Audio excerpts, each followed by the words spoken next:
The wind whistled through the trees, scattering leaves across the park. In the midst of the swirling chaos, a young boy struggled to fly his kite, battling against gusts that threatened to snatch it from his grip. "Enjoy your envious gaze," she taunted me over the phone, though she laughed as if it were all a big joke. "But I'm not that cruel, so I'll spare you. Why don't you hide in the bathroom? It might be less awkward for you." Her laughter echoed in my ear as she mocked me, and I could hardly stand it. This woman was the one person I despised the most in the world. No, in the entire universe. 13 years ago, she had stolen my husband away from me. Cutting ties with her proved nearly impossible since, unfortunately, this woman was my biological sister. As I held the phone to my ear, I chuckled softly after she hung up. "My name is Ruth, a 37-year-old divorcee. My marriage crumbled within 6 months, all thanks to my conniving sister. My identical twin, Rachel, and I look so much alike that even longtime friends sometimes confuse us. However, our personalities are complete opposites. I'm more reserved and introspective, while Rachel is assertive and often takes the lead. In academics, I excelled. Rachel shone in sports.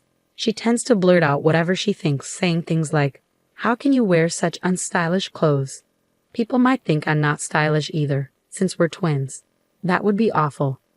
Our strained relationship extends beyond home. Back in our school days, Rachel would bring trouble my way. I often faced harassment from other girls on my walk home. 'Stop hitting on my boyfriend,' they would yell, even though I didn't know them. 'Not again, Rachel,' I'd mutter. Whenever Rachel found someone she was interested in, she would steal him away, even if he already had a girlfriend. While the men were to blame too, Rachel's behavior was far worse. I, often mistaken for her, became an unwitting victim.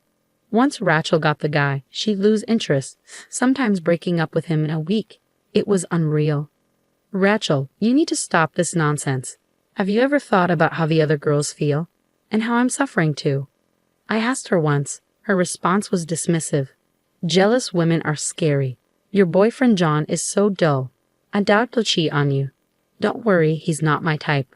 He's not even attractive.' The man she spoke of was my despicable ex-husband, John, who had left me without a second thought 13 years ago. We had grown close attending the same tutoring center. He was quiet, putting me at ease. His mother was a renowned fortune-teller who ran a well-known fortune-telling house. We graduated from the same university and married 2 years later. I thought we'd spend our lives together, but 6 months into our marriage, John handed me divorce papers and said, 'Please divorce me. I can't take it anymore.' And I'm sure you know why." Sitting beside him was my sister Rachel, with a smug look on her face. Stunned, I stammered, "Huh. I'm sorry." "I don't understand," I said. "Did I do something wrong?" "I don't remember anything." John slammed his fist on the desk, making me jump. "Really?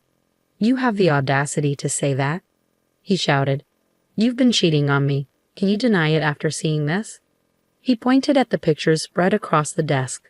They showed a man and a woman entering a hotel together. My heart raced as I stared at them, but my confusion only deepened. It looked like my sister Rachel was the woman in the photos, not me. No, I protested. That's Rachel, not me. Just then, Rachel burst into tears, sobbing dramatically. "Stop this. I can't keep lying to John anymore." John turned to Rachel with a soft expression. "It's okay, Rachel. Thank you for telling me." I was shocked as John spun a fabricated story. He claimed I had been cheating and disguising myself as Rachel to avoid getting caught. According to him, I spent my spare time at a hotel with another man and borrowed my sister's clothes to cover my tracks. He completely bought into Rachel's lies. "Rachel told me about your terrible track record with men," John accused. "Even when we were dating, she said you were fooling around with other guys." I tried to stay calm as I responded to my angry ex-husband. "John, are you serious? We've been together for years, and you believe a story from Rachel, whom you've known for only 6 months. Are you thinking straight?" John just glared at me in silence, seething with anger. To my dismay, Rachel took the opportunity to cozy up to John. "Despite your identical faces, your personalities couldn't be more different," John said. "Rachel always listens to my problems with patience and kindness. Maybe I married the wrong sister." Rachel's fake tears kept flowing, but I could see the sly grin on her face. She'd always had a way with men, even back when we were students, but as she got older, she shifted her focus. Now, she prioritized status and wealth over looks, and John, my ex-husband who worked at a major corporation and came from a well-off family, was a perfect target for her. She must have set her sights on him the moment I introduced him at our wedding. John had fallen for Rachel's charade completely, and I never imagined he could be so naive after all our years together. My feelings for him faded quickly. "You two are despicable," I told them.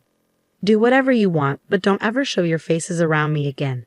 I held back my tears and filled out the divorce papers on the spot, throwing them at the two of them. Knowing my conniving sister, they probably hadn't yet started a physical relationship, so pursuing compensation seemed futile. Still, if it meant having them out of my life for good, I didn't care about the money anymore. Returning to my parents' house, I found them furious at my sister's actions, and they disowned her. When she heard about it, she was indifferent. "Oh really? I don't care," she said. "But if you're having money troubles, you'll be the ones begging me for help." "Okay, bye then." She treated even her own parents dismissively. I found out from a friend that my ex-husband and my sister married just 3 months later. I was too stunned to cry. I felt nothing. For the next 13 years, I never saw my sister or her husband. But one day, I got a call from an unknown number. I always answered for work, so I picked up, only to hear, hello, Ruth." I recognized the voice immediately. "I can't believe you have the nerve to call me Rachel," I said. Rachel chuckled. "Still holding a grudge? You're so gloomy, Ruth. Anyway, I have a favor to ask." With no remorse, she continued, "I'm pregnant. Of course, John's the father." "Ha? I thought you might want to tell our parents about their first grandchild since they won't listen to me." She had the audacity to order me around like that. "What are you so cheerful about when you've been disowned?" I shot back, but she just laughed it off. "How long do you think it's been?" 13 years. "I think you're the only one still holding a grudge," Rachel said with a smirk. "You're probably still living with our parents, right? I'll be the one giving them a grandchild instead of you." She had a talent for getting under my skin. "I'd love to see your envious face, but I'll spare you because it's too pitiful. Why don't you go hide in the bathroom when I come over?" she added with a loud laugh. I stayed silent as she spoke, and she hung up abruptly after saying she'd visit on the weekend. I kept the phone to my ear for a moment and chuckled at the absurdity of it all. That weekend, as I relaxed in the backyard, my phone rang. The caller ID was blocked, and I knew it was probably my sister. "Hey, unblock me already," I snapped. "Why would I unblock someone I don't want to hear from?" I shot back. "That's the point of blocking calls. Maybe you don't understand because you're too dense?" I laughed sarcastically as something crashed on her hand. "I've come all this way, and no one's home." "I told you I'd come today, didn't I?" Rachel shouted, clearly irate. "Huh, you were serious. I thought you were joking," I replied. "Besides, you hung up before I could tell you I don't live there anymore." Judging by her shaky, enraged voice, it seemed she was standing in front of our old family home, unaware that none of us lived there anymore. The commotion she was causing would likely disturb the neighbors, so I gave her my current address and hung up. About an hour later, the doorbell rang. I opened the door to find a sullen-faced Rachel and my ex-husband John. "You've got some nerve," she snapped.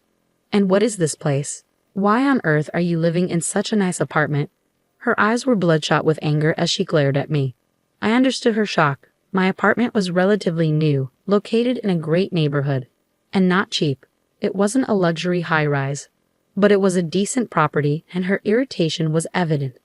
Ignoring the fuming Rachel, I turned my attention to John and asked, "Is there something I can help you with?" I told them, "The neighbors won't appreciate all this noise. Why don't you come inside?" As I led them into the living room, Rachel seemed surprised by the room's spaciousness. Her frustration was obvious, and I couldn't help but smirk at her reaction. My mother, who I lived with, was sitting on the couch silently observing Rachel.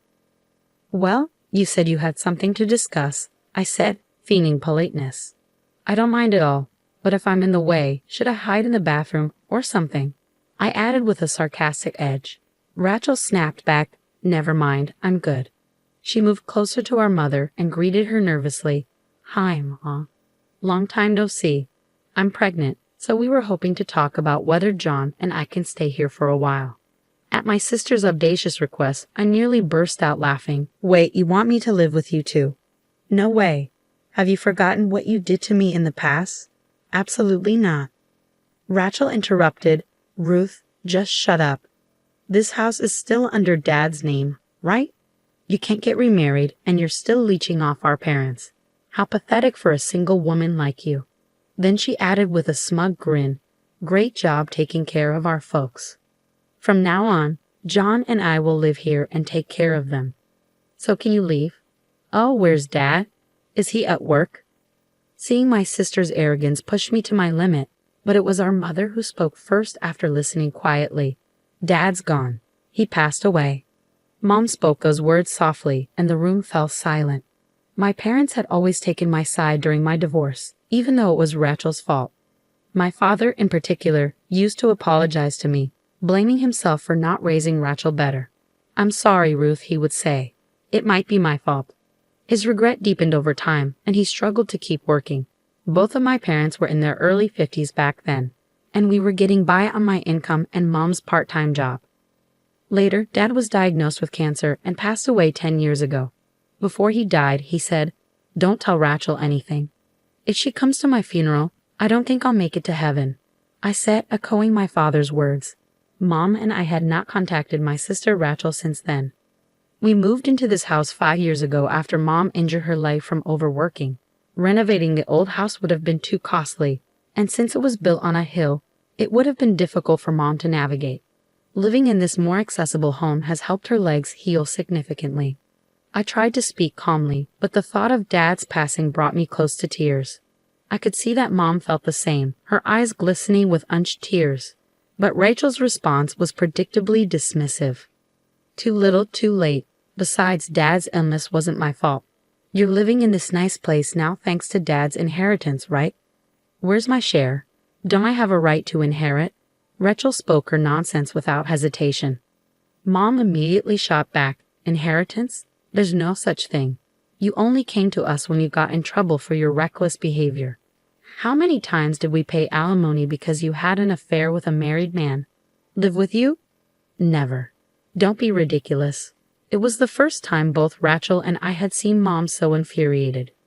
Sensing the tension, Rachel fell silent, and then John, who had been sitting quietly, finally spoke. Rachel, you've been deceiving me, haven't you? Since I married you, my life's been a mess. You're a reckless spender, and you never do any housework. I've met some guys who graduated from the same high school as you, and they all told me I was blind to marry you. I nearly burst out laughing at my ex-husband's words.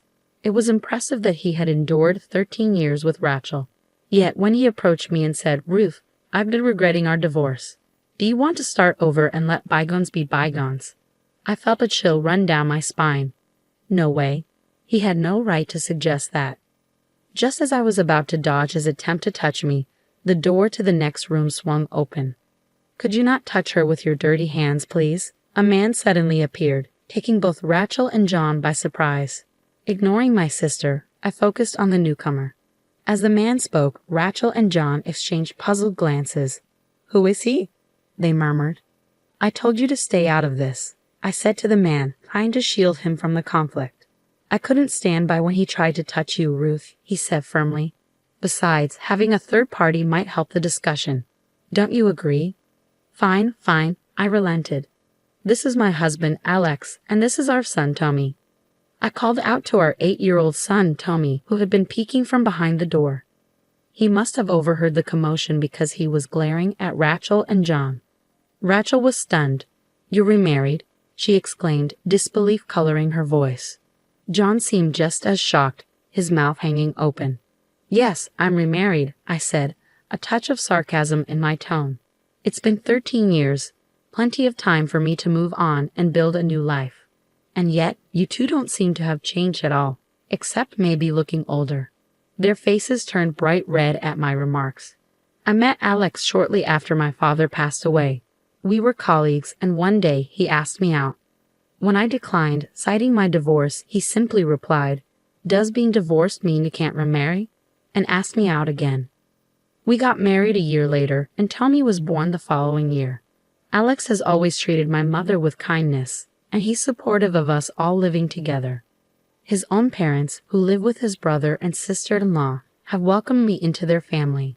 It was Alex who suggested moving to our current home, knowing my mother's mobility was an issue at our previous house. His thoughtfulness has made our lives much easier. I turned to the two stunned individuals. My mother and I are living our lives here. Can you not disrupt our peace? And Rachel, you mentioned you were pregnant. How far along are you?